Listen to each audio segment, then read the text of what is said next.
¿Qué onda? ¿Qué onda? Entonces te voy a explicar lo básico hasta que puedas hacer una librería de Machine Learning, ¿no?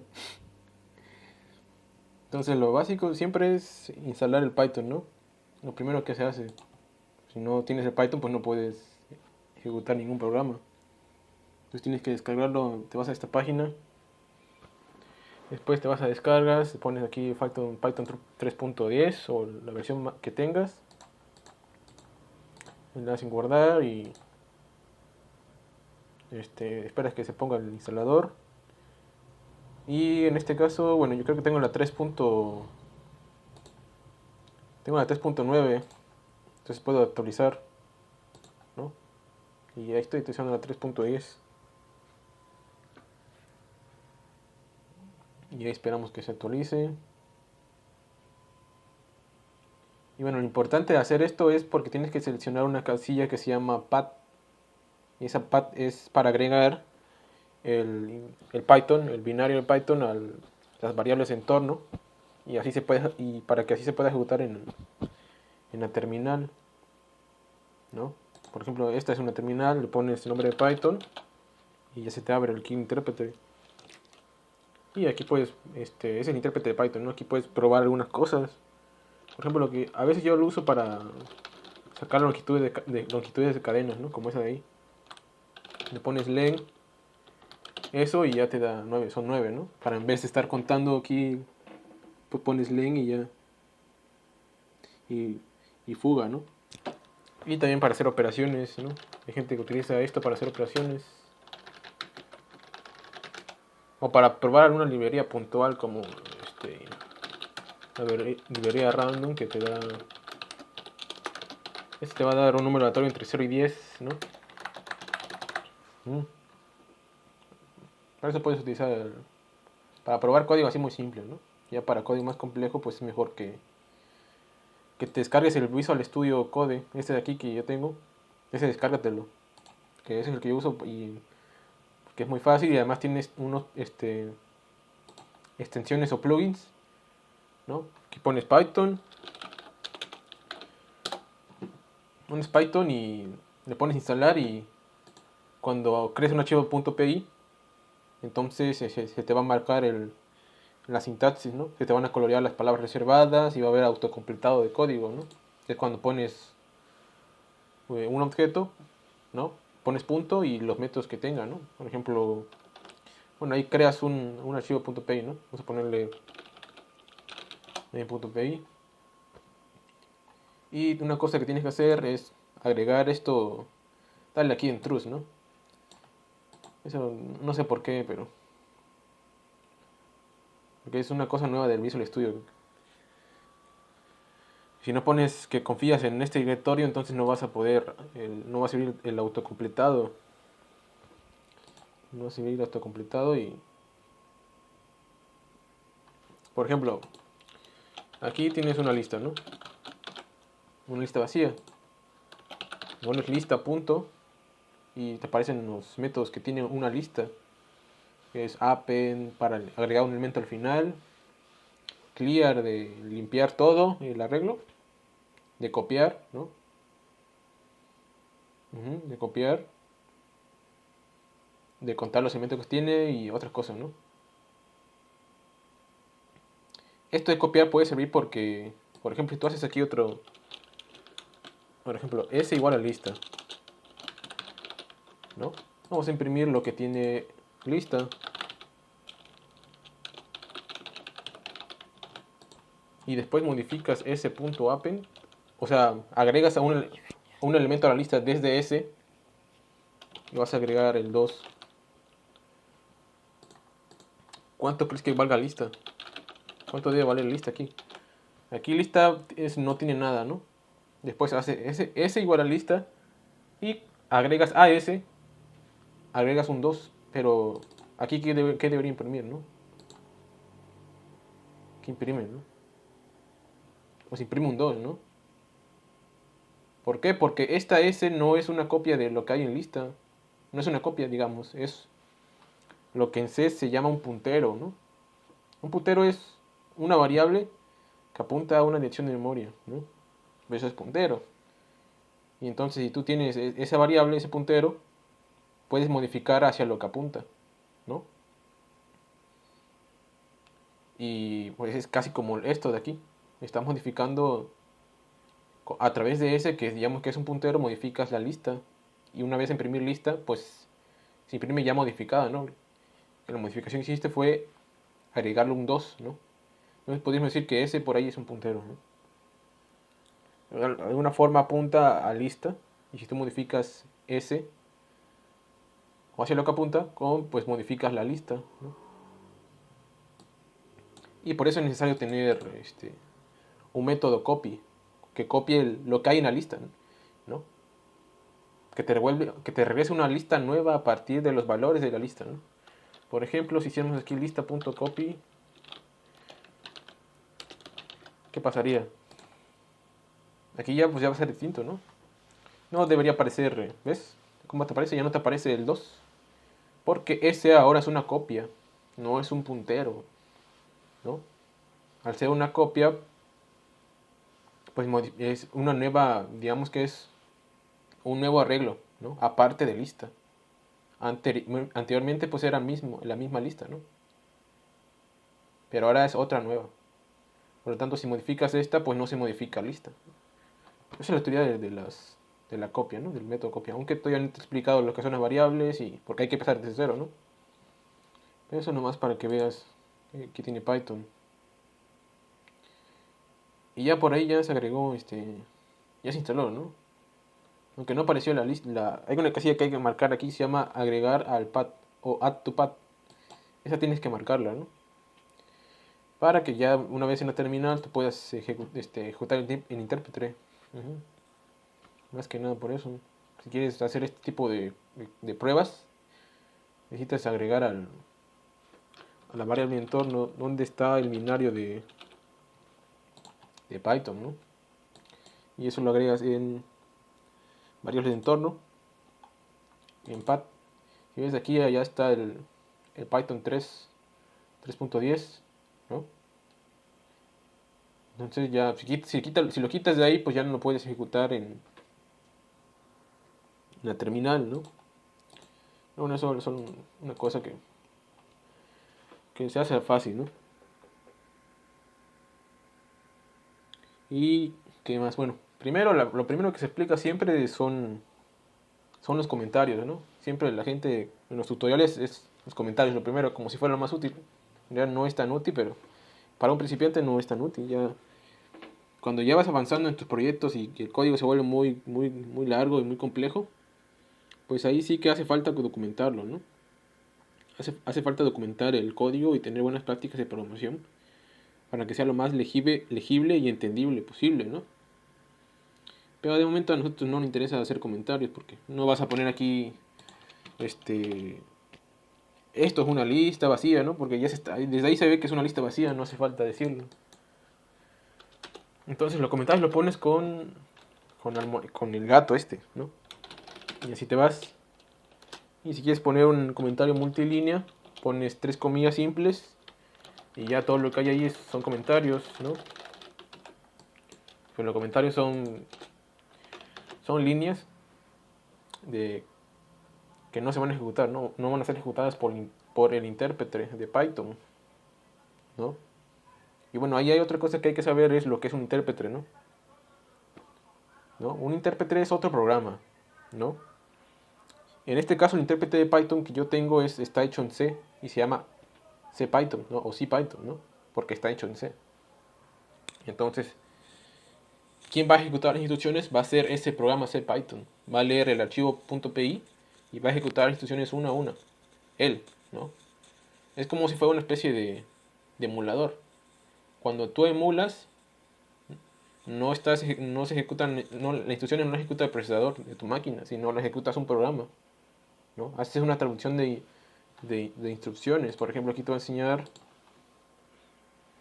un emulador que yo hice, ahí guiándome pues un montón bueno, este no. Bueno, ahí que lo tengo, ¿no? Un emulador del 8080 de Intel. A ver si lo tengo. Sí, ahí está. digamos que más o menos así es un intérprete, no es como una especie de emulador, ¿no? O va a ser, una de las cosas que va a hacer es como emular, porque va a traducir instrucciones, ¿no? En este caso van a ser instrucciones que van a estar en código binario, ¿no? O ensamblador. Y esas instrucciones las va a ejecutar el programa dependiendo de cuál sea la instrucción, ¿no? Y esto se hace en CPU, ¿no? Aquí tienes un montón de instrucciones, por ejemplo, bueno,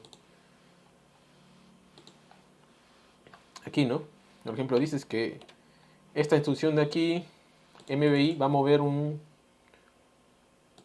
a cargar en el registro R1 el segundo byte a partir del program counter actual. Ujú. Y ya no recuerdo muy bien qué hacía esto, pero bueno, otra instrucción es INR que va a incrementar un registro o un byte, ¿no? De la memoria RAM. Va a incrementar en uno. Es una instrucción. ¿Va? Quien ejecuta la instrucción se va a leer la instrucción desde el ensamblador, pero quien va a ejecutarla va a ser este programa, ¿no? Este programa que está en C++, y eso es lo que quería llegar yo. Que el Python son instrucciones que va a ejecutar un programa, como este de aquí, ¿no? Que va a estar ejecutando instrucciones que va a estar leyendo todo el tiempo. Y son un montón de instrucciones. Por ejemplo, esta de aquí va a sumar dos registros. Va a sumar el registro A con un byte que va a estar, que te lo va a dar el program counter, ¿no? El contador del programa.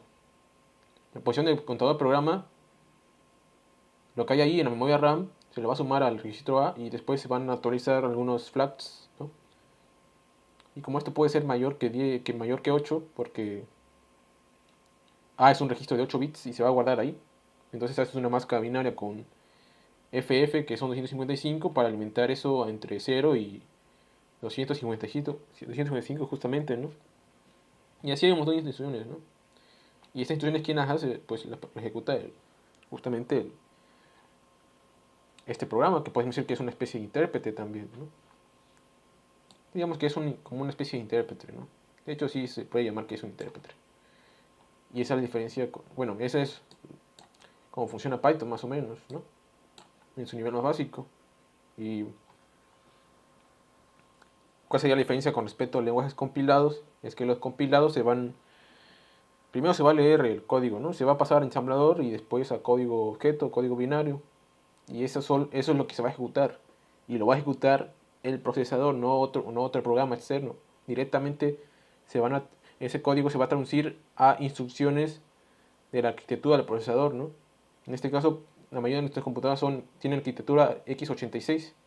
Por lo tanto, todos nuestros programas binarios, ¿no? O de lenguajes compilados se van a ir a instrucciones de x86 de ensamblador, que van a ser instrucciones que va a ejecutar directamente el procesador, ¿no?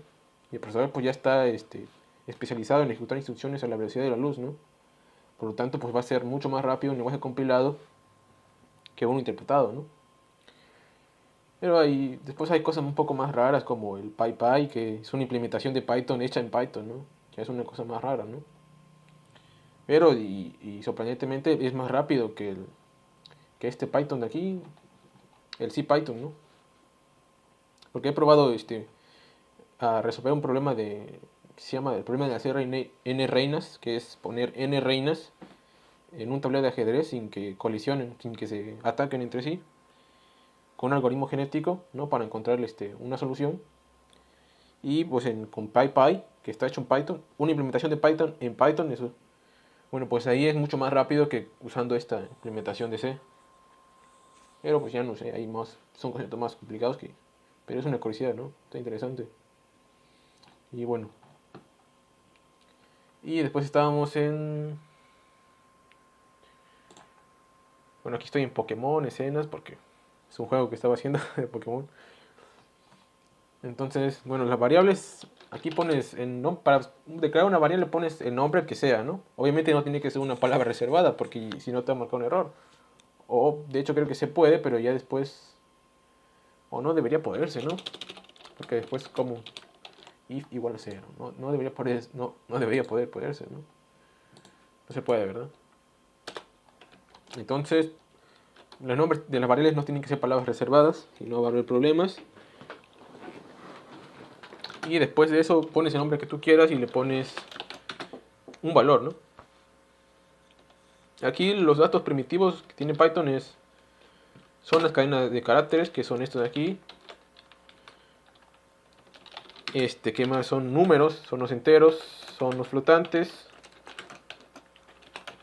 los puntos, lo que sea, y son los booleanos. Eso es, ¿no? Bueno, también están las listas, que lo vimos ahí. Están también los diccionarios. Bueno, esto en concreto es un conjunto, un set. Y lo que tiene un set es que la propiedad que cumple un set o un conjunto es que todos sus elementos tienen que ser únicos, ¿no? Va a tener un conjunto de elementos que van a ser únicos. Por ejemplo, si tú quisieras agregar un 3, pues no se agregaría, simplemente se ignoraría, digamos, ¿no? No puedes agregar un 3 a esto. Bueno, ya ni sé ni cómo se agrega, aquí no me dice... Ah, sí, con add. Con add puedes agregar un número, pero pues ya no se agregaría. Si recorremos de aquí con un for, no aparecería un 3 dos veces, ¿no? Solo una vez. Y digamos, ¿dónde te podría servir este set? Bueno, un problema simple pues sería... Donde esto se puede usar es si quieres contar los caracteres, ¿no? De una palabra. O sea, cuántas veces se repite cada carácter, digamos, ¿no? O más bien, no, más bien, eso no es cierto. Si quisieras saber los caracteres que tiene, ¿no? Que son distintos. O sea, si tuvieras A, B, B, B, C, C, C. Si tú agregas todo eso a un set, solo te va a dar A, B, C, ¿no? Tres caracteres distintos, ¿no? ¿Cuántos caracteres distintos tiene una cadena de como estas? Pues solo tiene tres, ¿no? Y eso lo podría resolver con un set, aunque, bueno, eso ya se usa en problemas de programación, ¿no? Si quieres tú saber eso, pues también puedes, ¿no? Hay una página que se llama Let's Code, y ahí puedes practicar esto, ¿no? Y puedes ir de ejercicios más fáciles y ya después ir avanzando poco a poco hasta ya hacer... Bueno, yo no... Que hay una categoría más difícil que son los problemas difíciles justamente. Que ya casi no he resuelto problemas de ese tipo porque sí están bien mortales. No, hasta medio solamente puedo. Pero pues algunos difíciles sí que se pueden resolver, ¿no? Así hay que pensarle bastante. Pero bueno, ese es un conjunto, ¿no? Que cumple la propiedad de que todos los elementos son únicos, ¿no? Bueno, todavía falta explicarte eso, pero después otro tipo serían los diccionarios. Por ejemplo, aquí uno hola, dos, ¿qué onda? Y así, ¿no? Eso significa que o sea, los diccionarios es una colección de parejas clave y valor, ¿no? Clave y valor. Tienes una clave y al consultar por el valor que le corresponde a esa clave, pues, por ejemplo, si consultas el valor que le corresponde a la clave 1, pues te regresaría hola. O a la clave 2 te regresaría el valor qué onda, ¿no? Y así. Para eso sirve, ¿no? Para tener una colección de parejas clave y valor. Si quieres buscar un valor, una clave, lo que te regresa es justamente el valor que le corresponde, ¿no? Es como pues, una especie de mapeo, ¿no? Una especie de mapeo al elemento tal le corresponde el valor tal, ¿no? Como una función, ¿no? Una función. Entonces, por ejemplo, si pones SS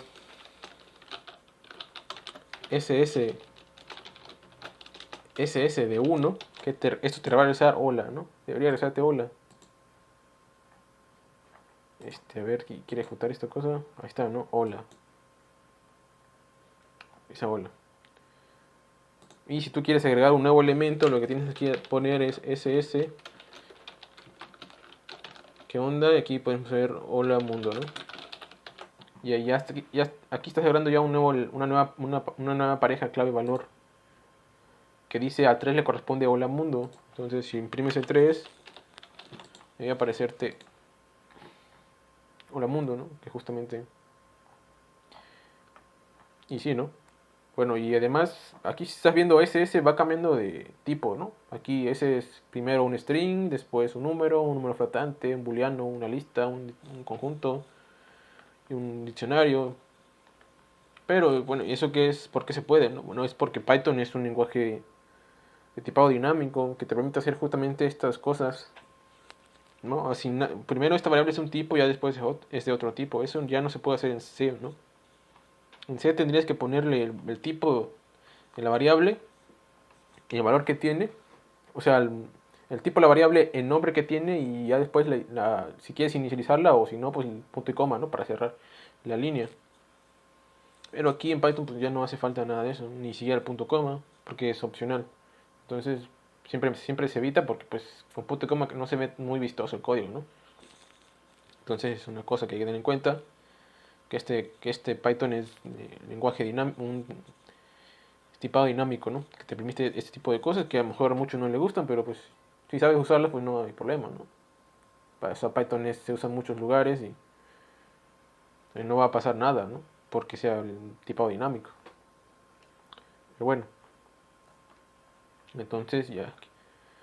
Por ejemplo, aquí Ok, Ok, aquí hay que tener en cuenta lo que es una estructura de datos, ¿no? Porque por ahí alguien dijo que los algoritmos son... o sea, dijo que la programación son algoritmos más estructura de datos, ¿no? Y pues, ¿qué es una estructura de datos, no? Pues una estructura de datos es una forma de almacenar información, ¿no? Dentro del lenguaje. Por ejemplo, aquí esta de lista pues es una estructura de datos. También conjunto es una estructura de datos y el diccionario también lo es, ¿no? Es una forma de almacenar información. Por ejemplo, aquí este conjunto, ¿no? Podría implementarse ya a bajo nivel con un árbol binario. Un árbol binario de búsqueda, ¿no? Y bueno, ese árbol binario de búsqueda que va a cumplir, bueno, por ejemplo, supón que tienes tu raíz, ¿no? Luego tienes otro nodo que es un 2 y, por ejemplo, acá tienes 0. 0. Un árbol binario de búsqueda va a cumplir que la raíz, ¿no? Los hijos de la raíz van a ser mayores que la propia raíz, ¿no? El hijo derecho, ¿no? Ese sería el hijo derecho y este el izquierdo. El derecho va a ser mayor que lo que hay aquí, ¿no? Y el izquierdo va a ser menor. Por lo tanto, supón que tú quisieras buscar, ¿no? Quisieras buscar si existe en ese árbol el valor 10. Pues ya sabes que el valor 10 es mayor que 1. Por lo tanto, debe encontrarse seguro en el hijo derecho, ¿no? Entonces, ahí ya te estarías quitando la parte izquierda y solamente te irías por la derecha, ¿no? Lo cual haría que la búsqueda fuera bastante eficiente, ¿no? Porque ya no estarías buscando por todo el árbol, sino por una parte, ¿no? Y así te vas. Te irías por esta parte y lo encontrarías aquí, ¿no? En algún punto lo encontrarías, ¿no? Y eso, pues, eso te da eficiencia, ¿no? Hace que las búsquedas sobre este árbol se hagan en tiempo logarítmico. Que eso tiene que ver con la complejidad computacional y la complejidad computacional se puede definir como la cantidad de operaciones que realiza un algoritmo, ¿no? La cantidad de operaciones fundamentales que realiza un algoritmo en promedio, en el peor caso, en el mejor caso, ¿no? Por ejemplo, si tuvieras en vez de un diccionario una lista así, una lista sin ninguna estructura, pues ¿cuánto te tardaría en buscar un elemento? Si la lista tiene n elementos, ¿cuánto te tardarías en encontrar uno? ¿Cuántas operaciones a lo mucho harías? Harías n operaciones a lo mucho, ¿no? Porque el peor caso sería que el elemento no estuviera en la lista, por lo tanto tendrías que recorrer los n elementos, ¿no? Harías n operaciones, por lo tanto la búsqueda de una lista sería lineal, ¿no? Y pues lineal pues, es mucho peor que logarítmica. Por eso hay que saber cuándo se habla de estructura de datos, ¿no? Porque van a hacer que tus algoritmos sean más eficientes, ¿no? Aunque es cierto que también va a ocupar más memoria, pero bueno, casi siempre no, como que Las dos cosas no se pueden optimizar al mismo tiempo. O es memoria o es eficiencia, ¿no? Rapidez. Pero bueno, siempre es mejor la rapidez que la memoria. Pues la memoria siempre tiene mucha memoria, ¿no? Siempre hay mucha memoria, ¿no? Entonces no vas a tener un algoritmo que te compre giga. O sea, puedes declarar mucha memoria, ¿no? Y no va a haber mucho problema. Entonces ya por ahí ya aplicamos las variables, ¿no? Estudio de datos también.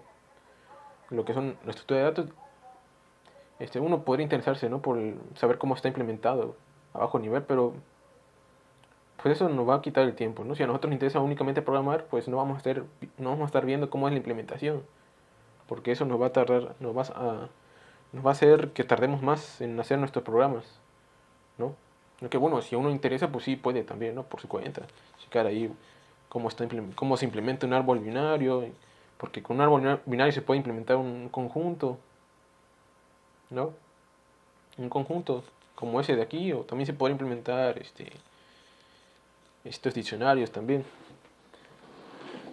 Pero bueno, es mejor usar lo que ya está programado que reinventar la rueda, ¿no? Aunque a veces inventar la rueda pues es productivo, ¿no? Porque te enseña un montón de cosas. Pero bueno, y ya después de esto vienen las funciones, ¿no? Siempre las funciones pues es algo que todos conocemos, simplemente es un conjunto de instrucciones, ¿no? Agrupadas bajo nombre de algo, ¿no? Por ejemplo, aquí en Python tienes que poner la palabra reservada def. Tienes que poner la palabra reservada def. Y después el nombre de la función podrías ponerle aquí func, ¿no? Y pasarle algunos parámetros, ¿no? Quieres pasarle, digamos que queremos hacer, ¿qué podría ser? Un algoritmo que te muestre la representación binaria de un número, ¿no? O sea, un número X que te muestre sus bits, ¿no? Quisiéramos hacer eso, pues le pasamos el número X, dos puntos. Aquí en Python no va a existir las comillas, las llaves para indentar el código, ¿no? O sea, para separar los ámbitos, ¿no? Porque esto de aquí, mira, hay que saber lo que es un ámbito. Tú pones aquí dos puntos y eso te crea un ámbito nuevo. Eso significa que las variables que se declaren en ese ámbito no van a existir fuera de ese ámbito. Si tú pusieras aquí es igual a 0, no debería existir después de no debería existir después de que termine este ámbito, que es cuando estás fuera del for. Bueno, aquí por ejemplo, aquí te está marcando la que está en rojo, ¿no? Para quitar ese error, ¿no? Porque si tú le das no te va a ejecutar nada, hay un problema ahí, ¿ves? En el límite 3 que es aquí. Para evitar ese problema le pones la palabra reservada paz. Y lo que hace paz es nada, paz no hace nada, ¿no? Es como si hicieras uno igual a una comparación. Eso no está haciendo nada, ¿no? Porque no estás usando ese resultado en ningún lado. Pero en vez de usar eso porque se ve feo, mejor pones la palabra paz, ¿no? Que no está haciendo nada, no devuelve nada, no hace nada. Y ya pues, como esta función ya tiene un cuerpo, que solamente es paz, pues ya no te hace error, ¿no? Entonces estaba diciendo en los ámbitos, bueno, esa S no debería existir fuera del for, ¿no? Porque es una variable local a este ámbito del for, que empieza a partir de los dos puntos y termina a partir de aquí, ¿no? Pero luego Python es medio raro y no sé si la S puede existir fuera, ¿no? Bueno, existe, ¿no? Bueno, parece que existe porque, bueno, Python es raro, ¿no? Python es medio raro, pero esto si lo hicieras en C no podrías, ¿no? Si lo hicieras en C no podrías. O sea, si tú declaras in S igual a 0, esa S solo existe aquí, en ese for. Y si quisieras usarla afuera, pues no podrías, ¿verdad? Porque solo existe en este ámbito. Pero aquí Python es más raro y no sé qué. Pero lo que sí es cierto que dentro de las funciones, este es un ámbito, pero las funciones también tienen un ámbito, ¿no? Aquí.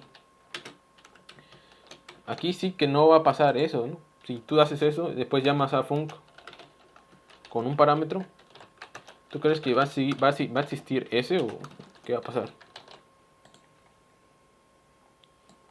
Bueno, aquí ya existe ese, ¿no? De hecho, no va a pasar, no existe ese. Y aquí nos está dando un error porque dice que ese no está definida. Eso es porque ese solo se declaró en este ámbito. Que digamos que es un especie de ámbito privado, porque aquí este ámbito pues es un ámbito también, pero sin embargo, la S si la declaras existe fuera de ese ámbito, ¿no? Pero aquí ya no sucede eso. Tú pones S igual a 0, esa S no va a existir fuera, ¿no? Entonces, porque es un ámbito, digamos, privado, ¿no? Es como un ámbito más especial, ¿no? El del for. Ujú. Entonces también hay que tener en cuenta eso de los ámbitos. Porque bueno, en C pues sí, no es imposible que eso funcione, ¿no? Declarar IS y después usarla no va a pasar, no te va a permitir el compilador. Pero bueno, Python es más especial y te permite más cosas. Y después, ¿qué pasa? Bueno, aquí queríamos hacer que esto te regresara a la representación binaria en bits del X. Y aquí vamos a hacer una cosa, un while, mientras X sea mayor que 0. Mayor o igual que 0. Bueno, no mayor o igual que 0, sino mayor que 0. ¿Y qué vamos a hacer aquí? Bueno, aquí vamos a imprimir el primer bit. Aquí ya metemos lo que son operadores a nivel de bit, ¿no? Esto te va a ese ampersand te va a sacar, digamos, el AND a nivel de bit de X con 1. X puede ser una variable que tenga un chingo de bits, ¿no? Pero 1 es solo 1. Solo tiene un bit. Si haces X ampersand int ampersand 1, va a ser, por ejemplo, tú tienes que X vale esto, así, ¿no? Pero 1 es solo 1. Y lo demás se rellenaría con 0, 0, 0. Bueno, ahí ya son.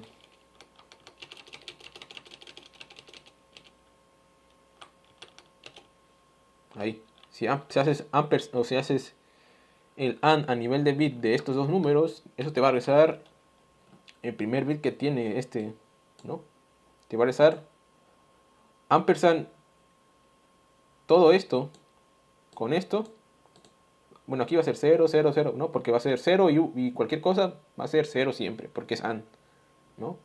0, entonces va a ser 0. Y aquí va a ser 0 también, ¿no? Entonces te va a regresar el 0. Por lo tanto, el primer bit de esto va a ser 0. Pero ¿qué pasaría si fuera 1 aquí? Entonces, bueno, lo demás se va a quedar igual. Va a ser 0, 0, 0, 0, 0. Pero cuando llega el primer bit, ¿cuánto vale? 1 y 1 es 1. Por lo tanto, te va a regresar justamente esto. Que eso. Te va a regresar 1. ¿No? Porque va a ser, bueno, digamos, va a ser AND de este con este 0. 0 y 1, 0. 0 y 0, 0. Así hasta todos los demás hasta que llegue aquí, que va a ser ampersand de 1 y 1. Va a ser 1. Y este va a ser el resultado de hacer la operación AND entre estos dos números, ¿no? Va a ser justamente 1.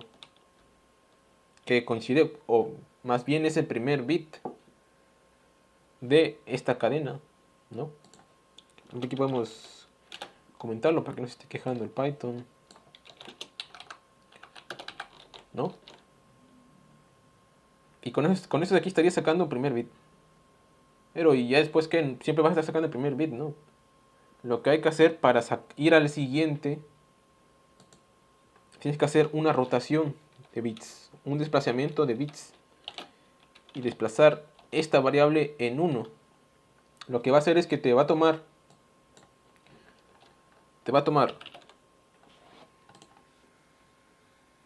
esta variable y lo va a desplazar todos sus bits 1 hacia la derecha, ¿no? Y o sea, esto va a ser igual a x, nomás sé que se está abreviando ahí. X va a ser igual a x, pero desplazado 1 hacia la derecha. Por lo tanto, este 1, como sale de la derecha, por lo tanto, digamos que desaparece, ¿no? Y entonces el último, el segundo, va a tomar el lugar de este. Por lo tanto, seguiría acá. Digamos que lo que va a pasar es que ese 1, como sale de la derecha, pues llegaría a la izquierda y como en forma de 0, ¿no? Por lo tanto, aquí habría un 0. ¿no? Habría un 0. Y el primer bit sería este, el segundo, y así, ¿no? O sea, con ese tendrías el segundo bit en la siguiente iteración. Y ya después, otra vez, para sacar el segundo bit, tienes que otra vez volver. O sea, para sacar este 0, tendrías que hacer otra vez rotación a la derecha. Para sacar este igual, otra rotación a la derecha, y así iría sacando uno a uno, ¿no? Hasta que todas sean 0, ¿no? Porque llega un momento en que este bit se va a llegar acá. Pero cuando eso suceda, vas a tener 0, 0, 0, 0 hasta aquí, ¿no? Y ¿cómo se dice? En la siguiente iteración, cuando tenga solamente 0, 0, 0 y 1, que sería solamente ese bit, la siguiente vez que lo rotes, pues va a desaparecer ese 1 y vas a tener puros ceros, ¿no? Y cuando eso pase, entonces te sales de while, porque pues ya no hay nada, ya recorriste todos los bits. Entonces así es como funciona este pequeño algoritmo. Si tú le pones aquí, este... Si tú llamas a esta función con... A ver, uno que sí sé cuál es el representante binario es 10. 10 en binario es 10, 10. Pero ¿qué va a pasar aquí? Bueno, aquí print siempre te va a imprimir te va a imprimir un salto de línea siempre al final. Si tú quieres cambiar eso y que tú te imprimes un salto de línea, entonces le pasas la variable int, no el parámetro int, y le pones que no termine con nada. Bueno, aquí sí, para que haya un espacio entre cada bit. Y ya después de eso imprimes, ¿no? Imprimes. Y ahí estaría, ¿no? Pero pues como que está revertido porque el primer bit sería... O sea, el primero que sacamos es 0 y es lo que se imprime. Se imprime primero el 0, después el 1 y el 0 y el 1. O sea, está invertido, ¿no? Está invertido. Y bueno, para solucionar eso, pues una forma sería meter esos bits en un arreglo, ¿no? Hay más formas, pero eso ya implicaría saber un poco de recursividad, que eso más adelante lo vamos a ver, ¿no? O en otra clase también. En otra clase lo vemos. Entonces aquí pondrías lista igual a esto. Y estos bits los agregarías a la lista, ¿no? Lista.append x1, ¿no? ¿Y qué pasaría? Bueno, se agregaría, pero tendrías el mismo orden, ¿no? Tendrías el mismo orden, ¿no? Agregarías este bit, bueno, este lo agregarías al final, ¿no? De hecho, sí lo tendrías así. Agregarías primero el 0, después el 1, el 0, el 1 y así. Así es como me gustaría. Pero, ¿ves? Está en orden inverso, por lo tanto que hay que revertir esta lista. Y eso se hace con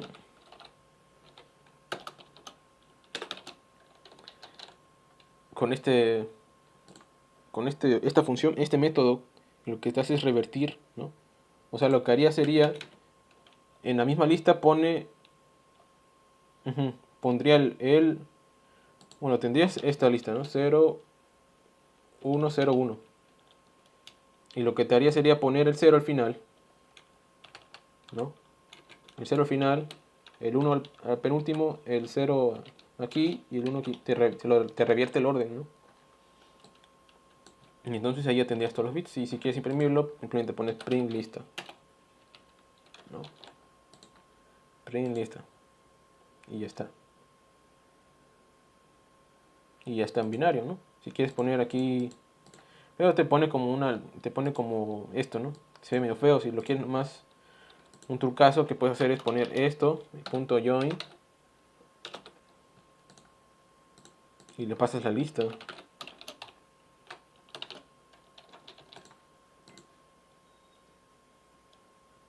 Ujú.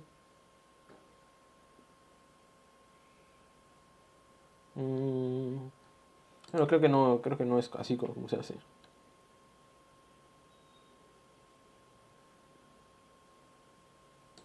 A ver qué hacía, punto join, qué hacía.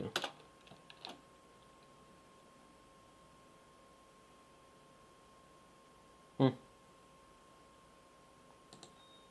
Ah, claro. Esto solo funciona con, la lista tiene que ser lista de pero de caracteres. Entonces esto de aquí, que es un número, habría que convertirlo a un carácter, ¿no? Y para convertir este número a carácter, hay que sumarle el valor de 0. Hay que sumarle cuánto vale 0 en 0 en ASCII. Eso tiene con OR. Y esto hay que convertirlo a carácter, ¿no? Bueno, a ver, ¿qué sería? Ok, eso no es. Ok, esta aquí no es. Es aquí donde tiene que cambiar, ¿no? Todo esto tiene que pasarse a. Tienes que sumarle a esto lo que vale 0.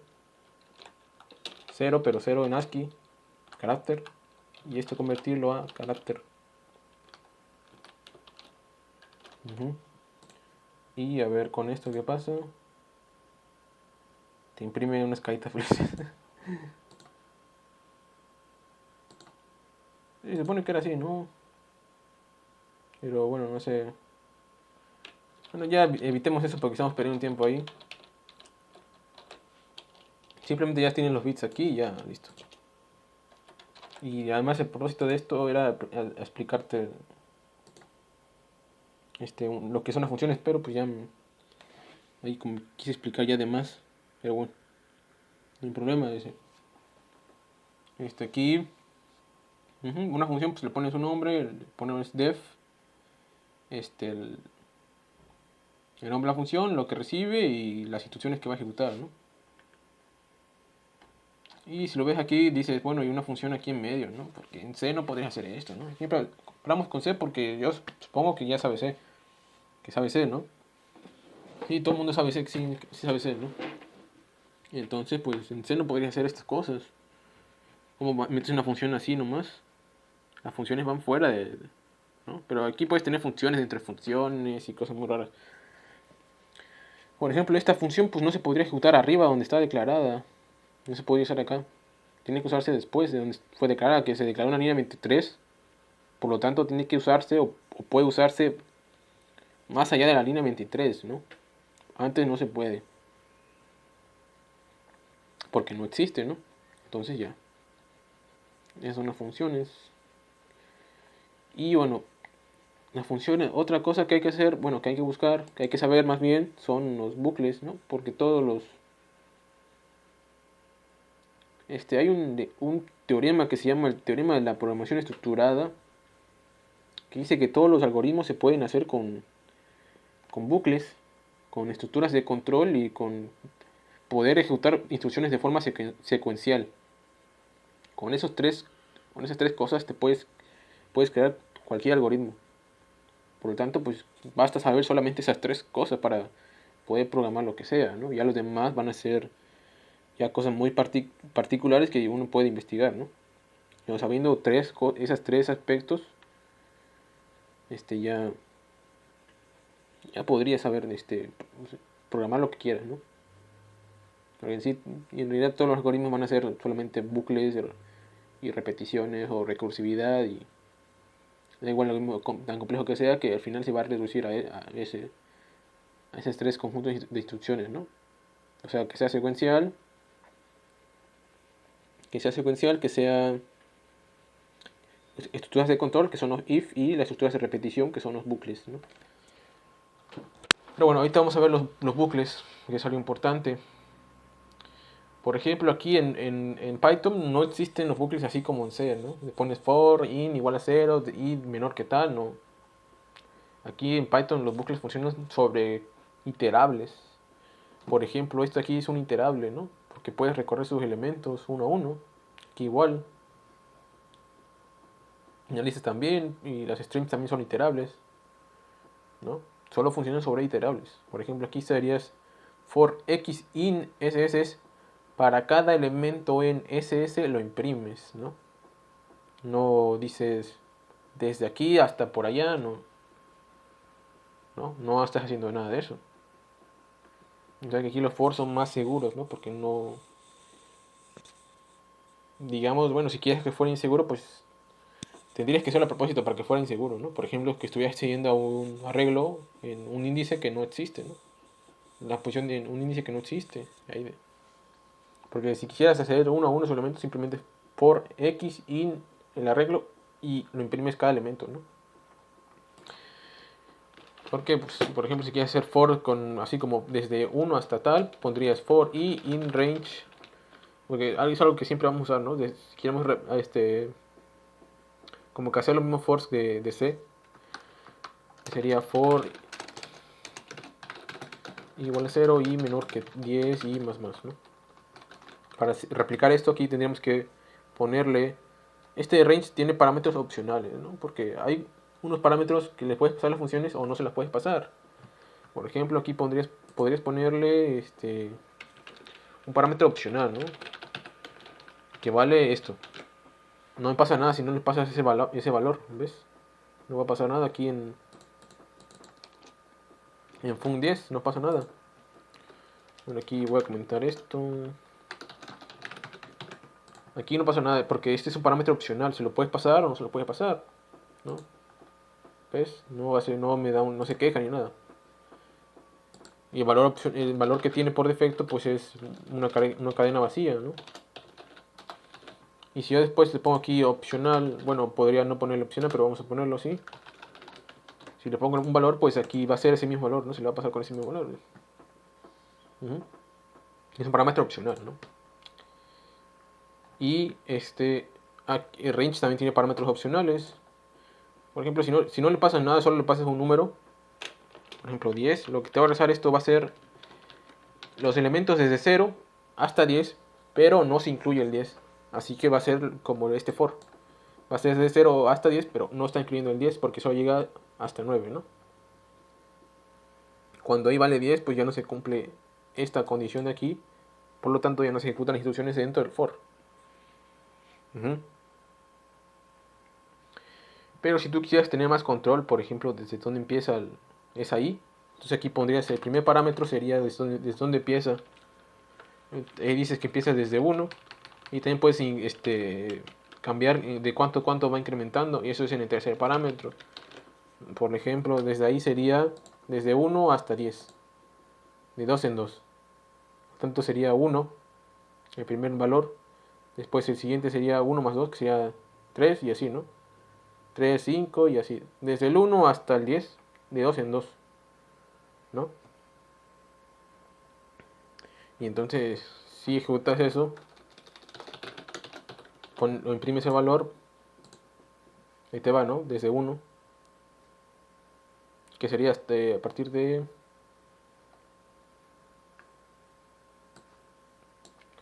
A ver, quitamos esto de aquí, esto de acá, y ahí, ¿no? Ok, ¿dónde es? A ver, aquí, ¿no? De 2 en 2.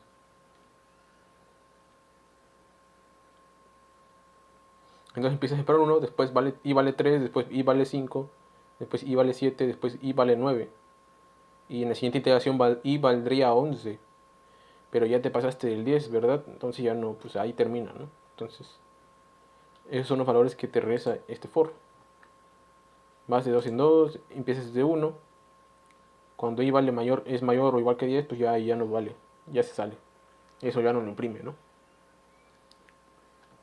Pero si no le pasa ningún parámetro, entonces es lo mismo que ese for de ahí, ¿no? Del for de C.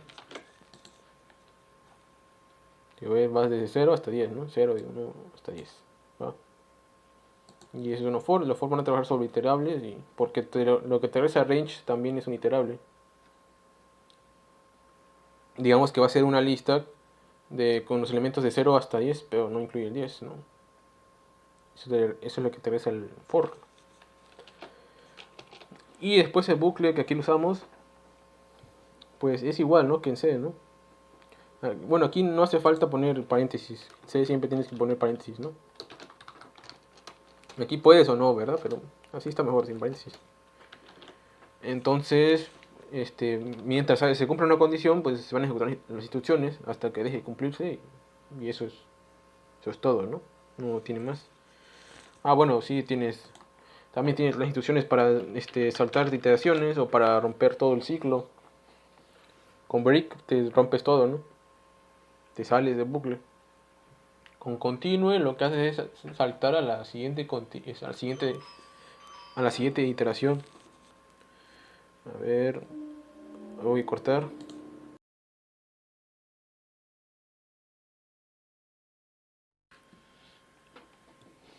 Así como te decía, ¿no? Que estábamos en el while. Que el break es para romper el ciclo, ¿no? Y te sales. Después de eso viene el continue, que eso es para saltarte a la siguiente iteración, ¿no? Por ejemplo, aquí podríamos hacer if i es igual a, bueno, si es un número par, entonces lo que te haces es saltas, ¿no? Te saltas a la siguiente. Bueno, vamos a empezar, bueno, sí, te saltas a la siguiente. Por lo tanto, ¿qué pasaría? Pues no estaría imprimiendo los valores pares, ¿no? Si volvemos a ejecutar esto, ¿ves qué te imprime? Te imprime 1, 3, 5, 7, pero no te imprime 0, ¿verdad? ¿Por qué? Bueno, 0, módulo 2. Bueno, aquí hay un... Ah, bueno, es cierto, no hemos hablado de los operadores, pero este operador es módulo. Y el módulo, pues es el residuo de hacer la división entre este y este de acá. Si hace 0 entre 2, la división es exacta, ¿no? Es 0. No, sí, ¿no? 0 entre 2, ¿cuánto es? 0 entre cualquier cosa va a ser 0, ¿no? Entonces, pues, como la división es exacta, entonces el módulo es 0. Y si la división es exacta, entonces el módulo es 0. Por ejemplo, el 4, bueno, el 2, 2 dividido 2 te da 1. La división es exacta, por lo tanto el módulo es 0. O sea, residuo 0, no te sobra nada, ¿no? Eso significa que ese número es par. Entonces esto para aquí es para saber si el número es par, ¿no? Entonces si un número es par, se salta eso, se salta, o sea, es un continuo. Entonces significa que todo lo que haya después del continuo no se va a ejecutar. Pues el print está después de continue, entonces no se va a ejecutar ese continuo. Y se va a saltar a la siguiente iteración, que sería el 3. ¿No? Estábamos en el 2, pero ese se saltó, se fue a la tercera iteración, o sea, la siguiente iteración, que es donde iba el 3, y como 3 no es múltiplo de 2, entonces se imprime 3, ¿no? Y así. Para eso sirve el continue. Para saltarte a la siguiente iteración. Pero por ejemplo, ¿qué pasaría si tú quitaras esto? Pues lo normal es que no se ejecute ninguna instrucción, ¿no? Porque se están saltando todas. De hecho, aquí te lo marca. Dice, el código es inalcanzable. No se va a ejecutar, ¿no? Entonces va a entrar aquí, continue, vale, la siguiente iteración, continue, siguiente, nunca se ejecuta el print, ¿no? Por lo tanto, pues por eso te lo marca aquí en gris, ¿no? Entonces para eso sirven los for's, bueno, el continue. Y después, bueno, ya vimos los bucles, falta los if, ¿no? De hecho ya lo vimos aquí, ¿no? If tal, por ejemplo, si tal, por ejemplo, a ver, aquí tienes if 1 es igual a 0, print, no sé, lo que sea. O sea, lo bueno de usar este Visual Code, pues es que cuando tú des espacio, ya te va a indentar el código, ¿no? Automáticamente. Así que es buena idea usar el Visual Studio Code. Y aquí después le pones else y lo que sea, ¿no? Si se cumple eso, se ejecutan. Si se no, se ejecuta lo otro. Aquí, pues obviamente 1 no es igual a 0, por lo tanto va a entrar aquí el else y se va a ejecutar eso. O si quisieras hacer todavía una comparación más, no pondrías else if, sino el if, ¿no? Y por ejemplo, si el if es igual, entonces imprime iguales. Y podrías todavía decir else, ¿no? y otra cosa, ¿no? Preguntarías, ¿1 es igual a 0? Pues no, ¿verdad? Por lo tanto, viene a este else, que es un else if. Si no, y si se cumple 3 igual a 3, entonces terminaría aquí, ¿no? Ya no ejecutaría el else. Por lo tanto, se va a imprimir iguales porque ahí terminaría. Se cumple esta condición, por lo tanto, ejecuta aquí, ya no entra al último else. Que ese else de ahí, ese else de aquí, pues es de este if, el último if.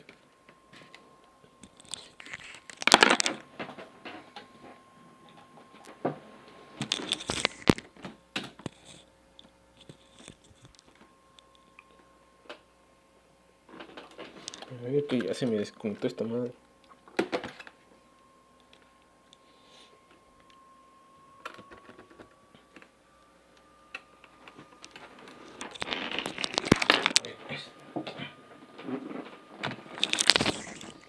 Ahí está. Es que como no me sirve la pantalla de mi computadora, de mi laptop, utilizo un monitor externo. A veces se desconecta y tengo que volver a conectar. Pero bueno, aquí ya pues se cumple esto, 3 igual a 3, ¿verdad? Entonces se imprime. Entra aquí y si no, pues haría esta última instrucción, else, pero no, ¿verdad? Entonces eso de elif es un else if, pero comprimido. De hecho, creo que no puedes poner else if directamente, tienes que poner elif. O sí, no, ¿verdad? No podrías, sino tendrías que poner else, después elif, pero ya dentro. Y ese else correspondería aquí, ¿no? Pero es mejor poner elif que esta, porque eso te agrega más niveles de indentación. Así que lo que hace que el código se vea más feo, ¿no?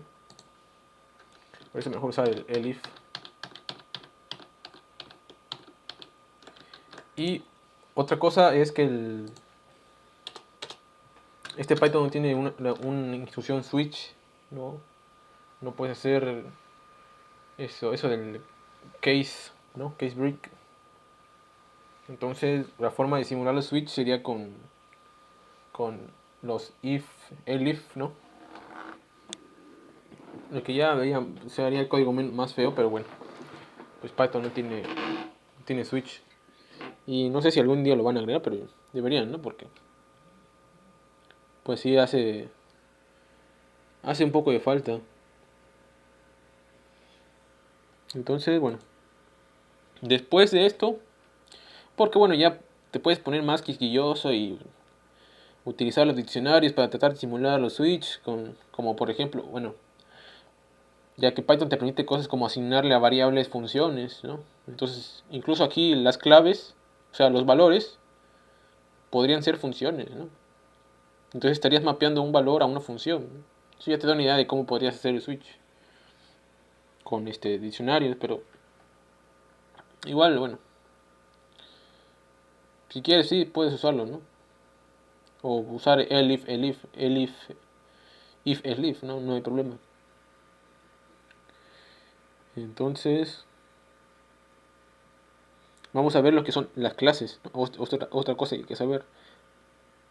Las clases, porque si ves aquí en este punto add, ¿por qué le puedes hacer? Porque esta ss en este punto es un objeto de la clase set, de la clase conjunto, ¿no? Y los objetos pues tienen funciones, tienen métodos y tienen un estado, ¿no? Que son un grupo de variables, de propiedades, ¿no? Por ejemplo, la clase animal, ¿no? ¿Cuáles serían sus propiedades? Pues debe tener alguna forma de moverse, ¿no? Moverse podría ser de alimentarse, de reproducirse. Podrían ser métodos. Propiedades podría ser el tamaño, el peso y así, ¿no? Eso es una clase. Y en Python para poner las clases, pues tienes que decirle un class, la variable class, ¿no? Una clase fácil para nosotros sería una clase punto, ¿no? Y para crear instancias u objetos de esta clase tienes que definir ¿no? El método init, el método dos guiones bajos, init, pasarle el self y bueno, de momento no hace nada, pero hay que entender qué es esto. Bueno, este init va a ser para construir objetos de esta clase point, ¿no? El self es para hacer referencia a esta misma clase. Es como, bueno, en Java tienes el this, ¿no? Para hacer referencia a las propiedades de esta clase, ¿no? O sea, cuando instancias un objeto, ese self sirve para hacer referencia a ese objeto que acabas de crear, ¿no? Entonces aquí digamos que le pasas unas coordenadas x y y, ¿no? Para iniciarlas con esas coordenadas. Entonces para crear unas variables que existen dentro de esta clase, ¿no? Le pones elf.x igual a x y self.y igual a y. Y ya, ¿no? Aquí a x le pasas a x, esta x es dentro de la clase, existe dentro del objeto, y y dentro del objeto igual, ¿no? Y ya con eso creas con eso ya puedes crear objetos, ¿no? Por ejemplo, puedes poner el punto P con coordenadas las del centro del eje cartesiano, 0, 0, ¿no? Y ya con eso estás creando objetos de esta clase. Si le pones print P, pues te imprime. En este punto, o sea, en este caso no te va a imprimir el 0, 0, sino. Entonces decir, este objeto está en la dirección de memoria tal, ¿no? De hecho, no sé cómo podemos sacar la dirección de memoria de un objeto. Bueno.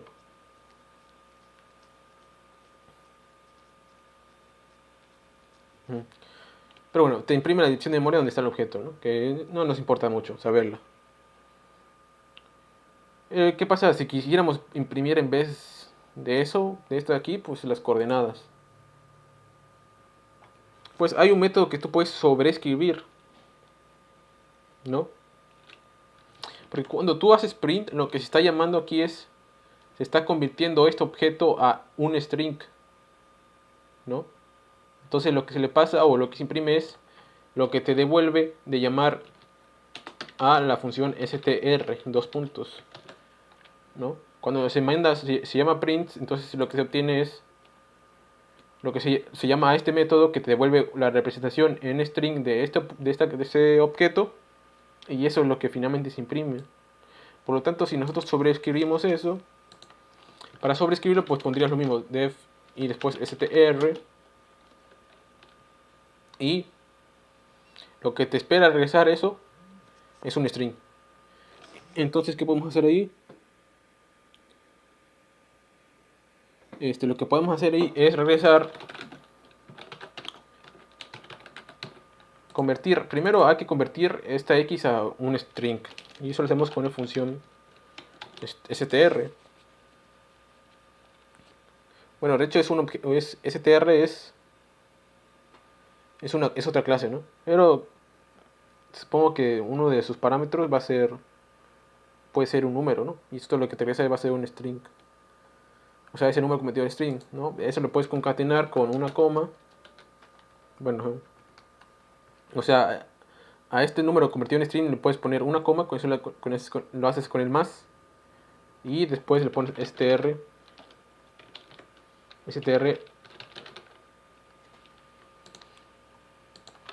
self.y. Por lo tanto, esto te va a regresar 0, 0, ¿no? 0, y 0, ¿no? Y de hecho es lo que ves ahí, 0, 0.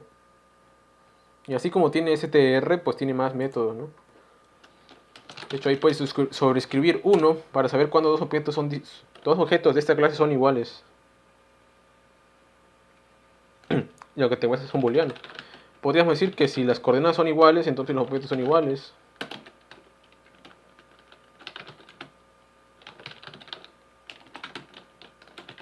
¿No? Únicamente cuando las coordenadas son iguales, entonces los objetos son iguales, por lo tanto te son un true, ¿no? Aquí está viendo el AND, ¿no? El AMP se sustituye por el doble ampersand, ¿no? Es la operación AND, pero a nivel lógico, no a nivel de bit, que es lo que habíamos visto antes. Ahora es a nivel lógico. Para que esto sea true, pues ambas condiciones tienen que ser true, ¿no? Si alguna de las dos es falsa, entonces toda la condición es falsa y pues eso es lo que se regresa, ¿no? Se regresa un false. Y así tienes más métodos, ¿no? Puedes incluso inventarte los tuyos, ¿no? Por ejemplo, pues podrías, digamos, un método que sea de distancia hacia y le pasas otro punto, ¿no? Un punto P. ¿Y eso qué te daría? Bueno, hay que calcular la distancia. Sería self.x, la diferencia de los y, ¿no? A diferencia de los y, de las x. Bueno, esto se supone que es un objeto, el clase punto. Bueno, mejor así. Le pones ahí elevado al cuadrado, ¿no? Es el teorema de Pitágoras. Hay que elevar al cuadrado. Y para elevar al cuadrado, para elevar a cualquier número, pues pones dos asteriscos y el número al que quieres elevar. No, en este caso es 2. No, pones dos asteriscos y el 2. Y a eso le sumas el self.y, ¿no? Menos p.y. Al cuadrado igual, ¿no? Pero ahí nomás estamos obteniendo hay que sacar la raíz cuadrada para sacar la distancia, ¿no? Pero esa raíz cuadrada, Python no la tiene, ¿no? Pero hay que importarla. Hay que importar, ahí está donde vemos las importaciones, que son importantes igual. Ponemos import mat, ¿no? Y ahora si quieres usar sqrt, que después sacar la raíz cuadrada pones mat.sqrt, ¿no? Si quieres evitarte poner el mat punto y la función que tú quieras, tienes que ponerle from mat import todo, ¿no? Desde el módulo mat importa todas las funciones o todo lo que hay ahí, ¿no? Clases, funciones, constantes, todo, ¿no? Para que no tengas que poner el mat punto. Simplemente pones el nombre de lo que quieres y ya, ¿no? En este caso lo que queremos es sqrt, ¿no? Entonces podemos poner sqrt y ya nos lo detecta y ya le ponemos ahí ya y a ver, ya, ¿no? Podemos poner otro pq y ponerle que sus coordenadas sean 1, 1. Por lo tanto, ¿qué te devuelve la distancia desde q? Desde p hasta q. ¿Cuánto debería ser, no? Debería ser 1, ¿no? Están en diagonal en una unidad, ¿no? Bueno, no es cierto, ¿no? Porque no va a ser 1, va a ser 1. Va a ser la raíz cuadrada de 2. Porque tú lo que tienes es un triángulo rectángulo donde es 1 en x, ¿no? Porque es desde 0. Desde 0 hasta aquí. Exactamente va a ser desde 0 hasta aquí, ¿no? 0,0. Por lo tanto, una parte va de 1, otra vale 1. Y por teorema de Pitágoras, esto va a ser la raíz cuadrada de los cuadrados de los catetos, que es 2. Y la raíz cuadrada de 2 es justamente ese número de aquí, 1.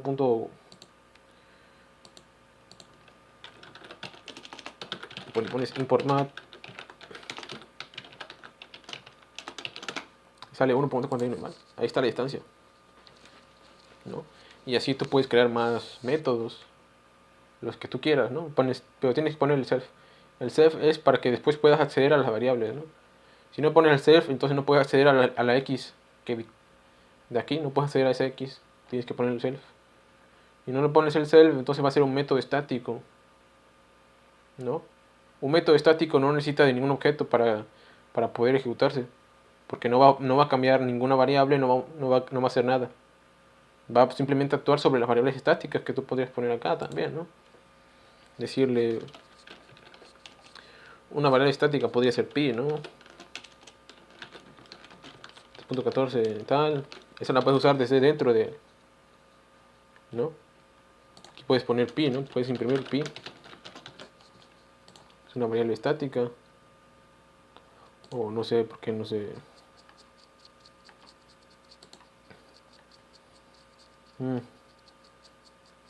Bueno, yo no me acuerdo exactamente. Pero se supone que debía existir, ¿no? Porque Las variables estáticas existen fuera, dentro de la función, o sea, dentro de la clase, ¿no? Y independientemente de si este método es estático o no es estático, va a existir, ¿no? Pero ya ves que Python es raro y... Porque esto en Java se podría hacer, ¿no? Podrías darle este valor y acceder de ahí desde... Pero aquí ya no sé cómo... O ya no recuerdo cómo se declaran constantes estáticas, pero... Si algo es estático... Una cosa es que sea estática y otra es que sea constante, ¿no? Si es constante y es estática, pues puedes declararla fuera, ¿no? Ponerlo fuera de todo, ¿no? Ponerlo hasta arriba, ¿no? Después de los imports, ponerle ahí pi igual a tal, ¿no? Pero como aquí en Python no tiene eso, creo, pues entonces no sé qué habría que hacer aquí, o puedes poner self.py, no sé. Bueno, sí tienes que poner el self, ¿no? Si no, parece que no. Porque si no pones el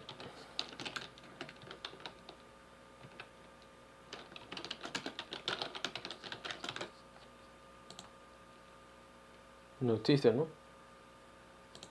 Y aquí pues no le pasas el self, por lo tanto no puedes hacer self.py porque no se lo estás pasando. Entonces por eso es necesario el self, ¿no? Esto no parece que no es una variable estática, o sea, que sí necesita de un objeto para existir, ¿no? Por lo tanto creo que no existen las variables estáticas aquí. Estática quiere decir que existe fuera de la clase.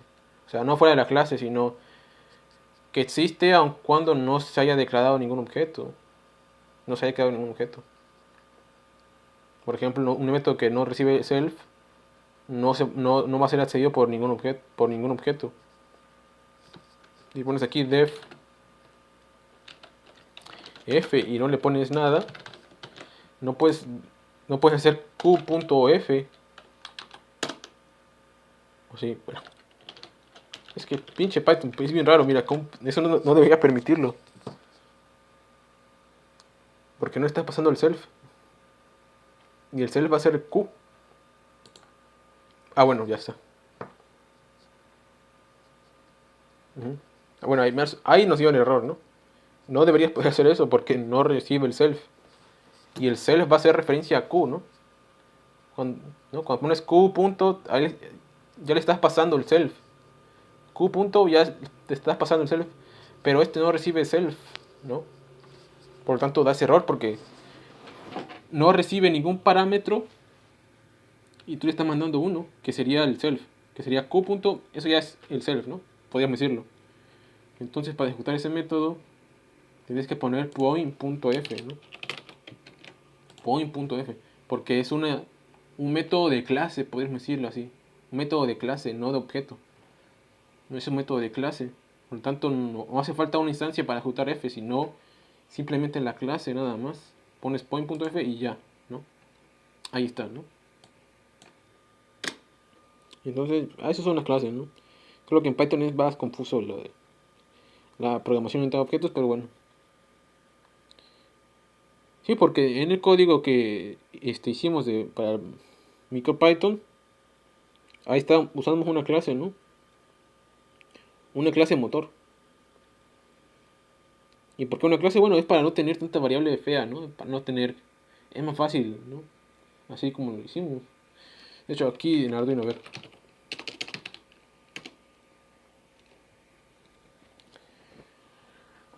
En Arduino, ¿qué teníamos? Teníamos una clase también, ¿no? Una clase motor. Que es pública, ¿no? Recibe input 1, input 2.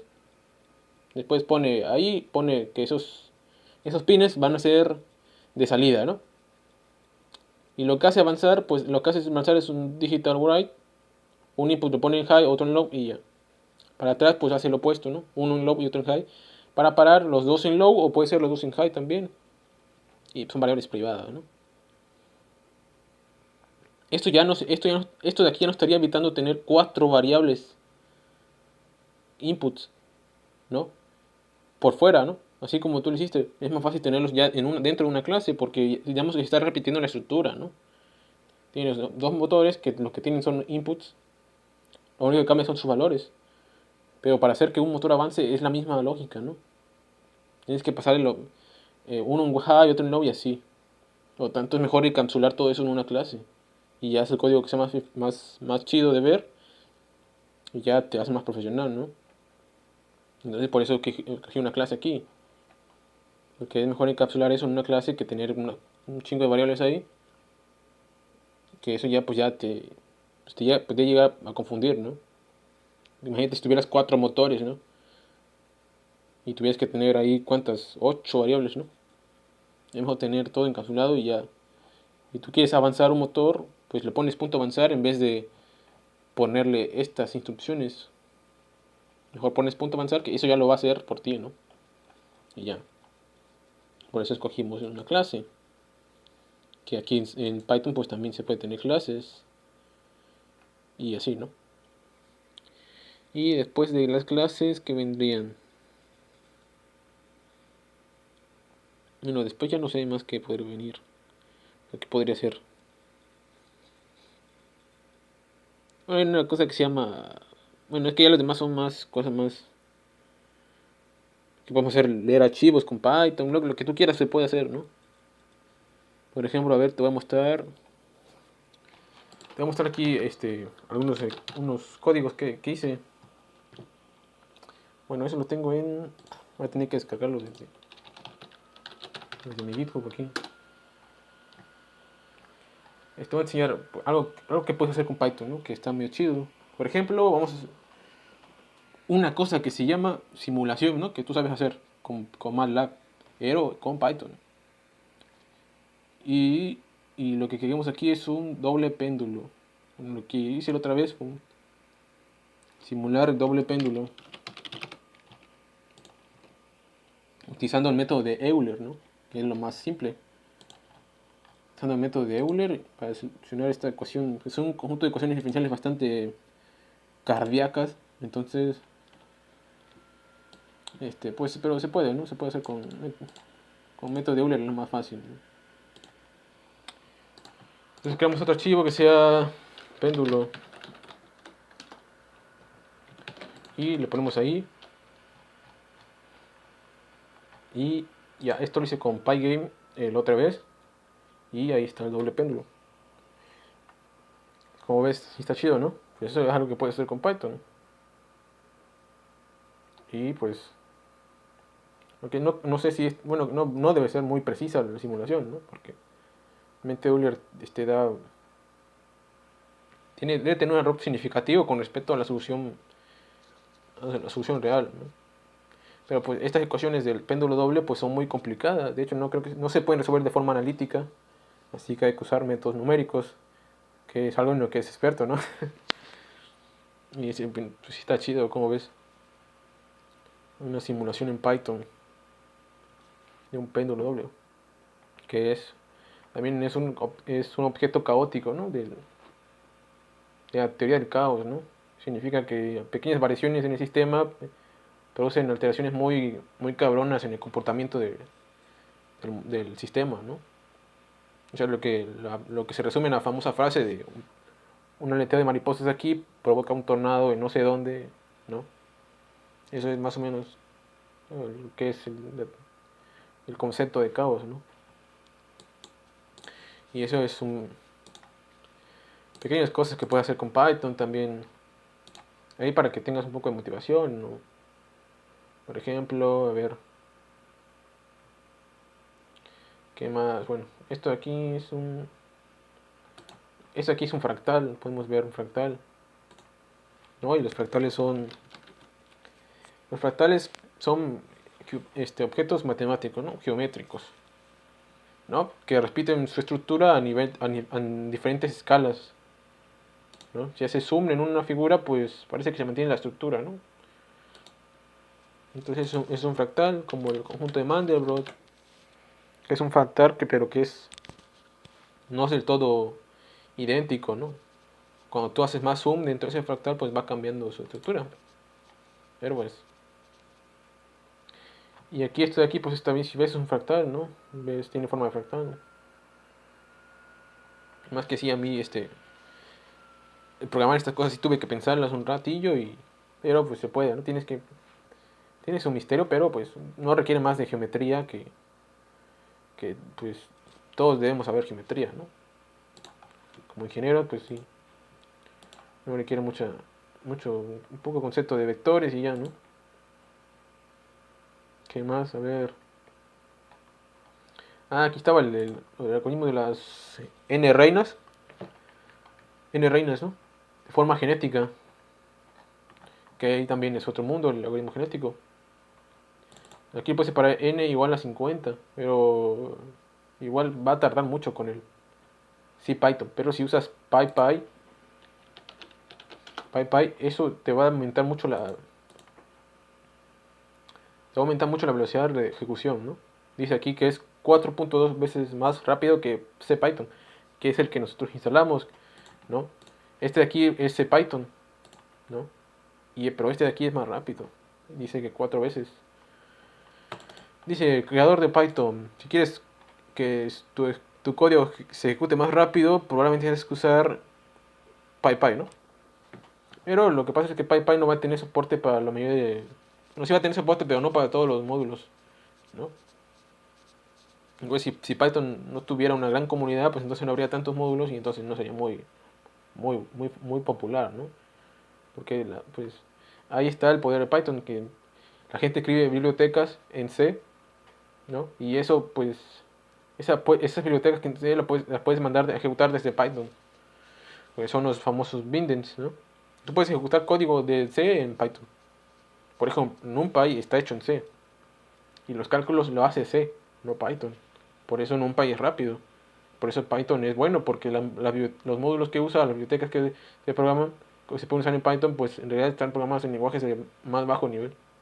Porque ahí es donde son realmente eficientes, ¿no? Y en Python digamos que es una especie de envoltorio para usar todo eso.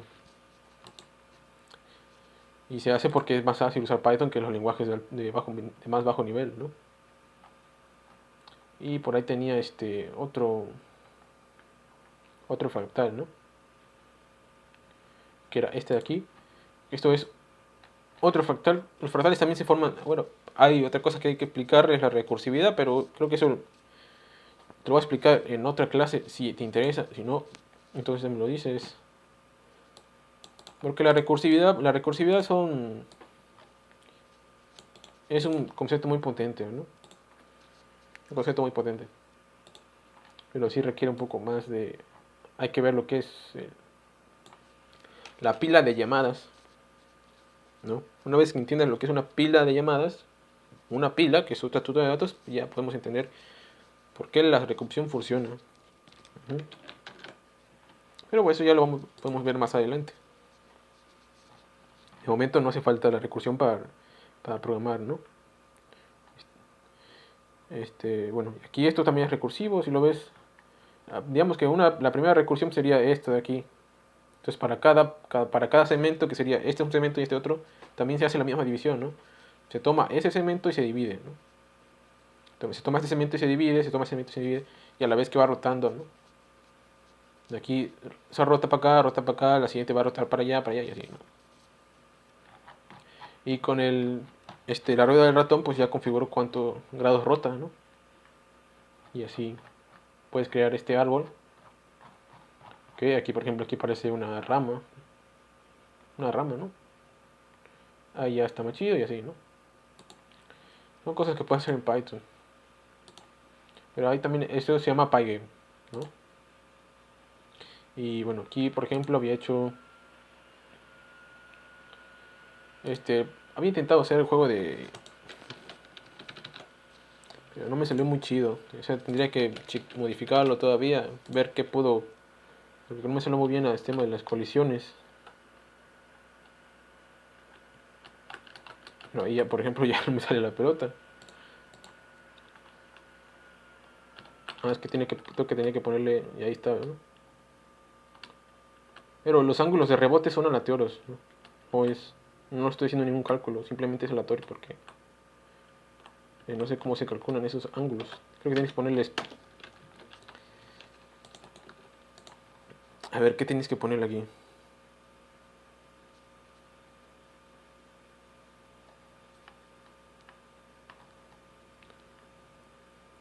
Ujú. Ah, cierto, creo que no hice esa parte, ¿no? De que si se te va la pelota, pues tienes que, otra vez se tiene que mandar, ¿no?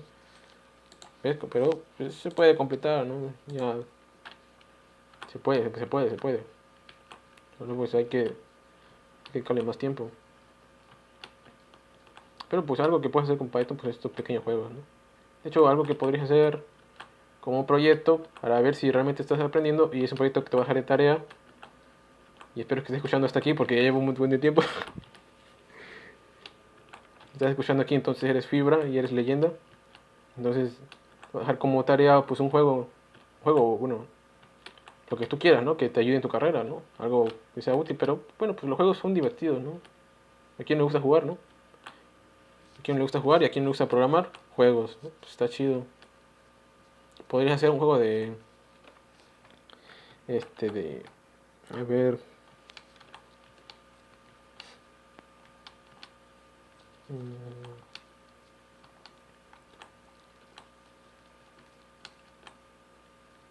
un juego como el de Space Invaders, ¿no? Ya terminé, ¿no? Sí, podía hacer eso de una especie de Space Invaders. Que de hecho ese también lo tengo. Pero ese fue donde fue la emulación, ¿no? Pero sí, podrías hacer un juego, ¿no? En el que tú quieras. Por ejemplo, uno donde ya aplicaría usar física es el Flappy Bird, ¿no? Bueno, ahí habría que usar el concepto de gravedad, ¿no? De gravedad. Porque cuando tú le haces bueno, cuando tú le das un salto, pues como que le das un impulso al pájaro, ¿no? Y cae, ¿no? Se explica una gravedad. Ujú. Que yo estaba haciendo el juego del... No, no, sí lo hice, pero no lo terminé. No hice todo, o sea, no lo hice lo más completo posible. El juego del dinosaurio de Google. Pero allá lo hice en C++. Pero se puede hacer puede hacer sin problema, se puede hacer en Python. Te voy a cerrar esto porque este Visual Studio, sí está pesado.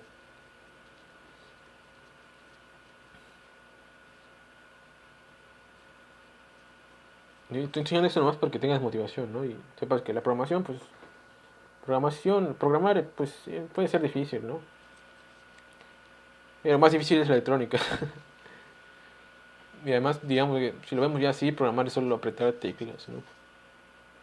Entonces, todo el mundo puede saber programar, ¿no? Entonces, no, pues no hay por qué tenerle miedo, porque pues todos pueden programar. Y quizás no van a hacer cosas muy complicadas, ¿no? Pero cosas fáciles, pues sí se puede. Que yo tampoco puedo hacer cosas muy complejas como un sistema operativo o algo así. Pero, pues, también hay que intentarlo porque pues sí está chido, ¿no? Decir, bueno, hice un sistema operativo, está chido, ¿no? Ya, pues un sistema operativo pues ya podría contar por tu currículum, decir que hice un proyecto interesante. Pero aquí es un juego, ¿no? Pequeño juego de dinosaurio donde aplicas la gravedad como en el Flappy Bird, ¿no? Cuando presionas espacio, pues esto de aquí va,